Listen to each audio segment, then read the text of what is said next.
told you that most of you have had a herpes virus in your life. And in fact, most of you got it as children.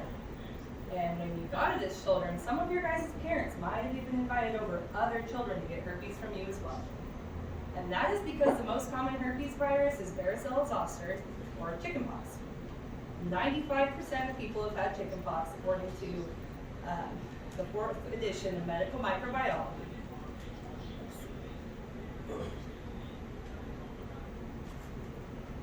Today I'm going to tell you about different kinds of herpes, what a herpes virus is, treatment and prevention options, and how we are going to prevent people from getting it through viruses in the future, through vaccines in the future.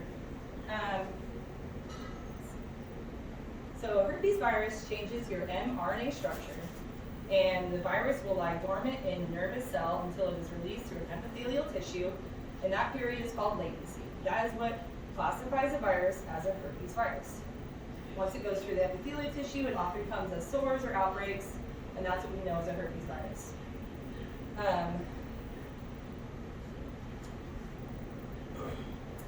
Most herpes are spread through epithelial tissue contact, such as skin to skin, or what we know as sexual STD contact, or respiratory drops. So chickenpox, which is the most dangerous one, is spread through respiratory drops and actually affects your respiratory system worse than any of the other herpes viruses.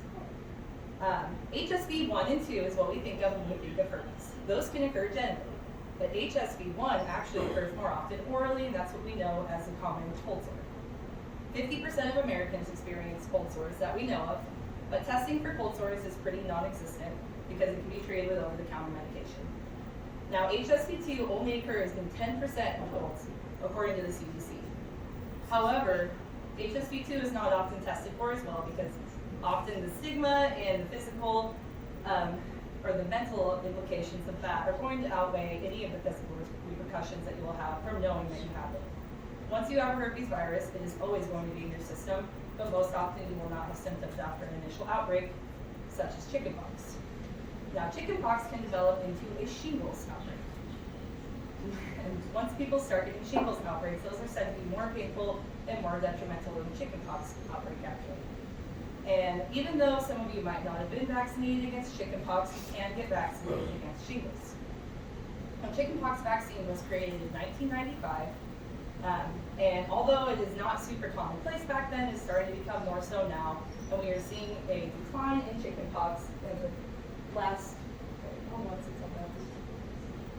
we are seeing a decline in chickenpox in the last 10 years. Come on! Sorry, it's backwards mouse. So yeah, since it was introduced in 1995, we have seen a pretty big decline since until 2011, and since then, some people have kind of had a little bit of backlash on vaccines, and we have seen a little bit of an uptick in the recent years. Another common type of herpes is Epstein-Barr virus, or what we know as mononucleosis. It causes mono. So mono is something that 50 to 80% of Americans have had in their lifetime. Herpes 6, 7, and 8 are less common, and we don't generally know those in humans. They have various degrees of epithelial tissue issues and respiratory issues as well. And even if you do end up getting HSV 1, 2, or shingles, it's all treated with valcyclovir. And valcyclovir is just the name brand for a common repressive medication. You can get that in a cream form or in a pill form, and that can help your outbreaks to be less frequent, less painful, and be able to last for a shorter time. And since the last couple of years, there has been a 15% increase since 2018 in STIs. We believe that that is due to mail-in and easy, affordable, and private testing that you can get done for STIs, including herpes. Even though if you ask for a normal STI panel that goes for all of the STDs, they oftentimes are not going to check you for HSV2 unless you have known contact or you are having symptoms. HSV1 and HSV2 are labeled as STDs from Johns Hopkins University, although most of us will have varying degrees on whether we believe HSV1 is an STI or not.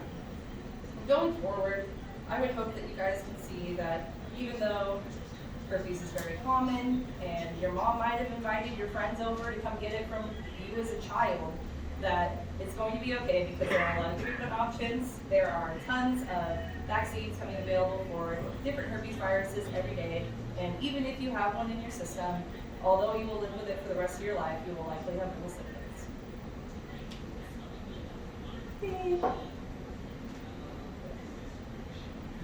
That box is really That had chicken pox in it? Yeah, I mean, for I've never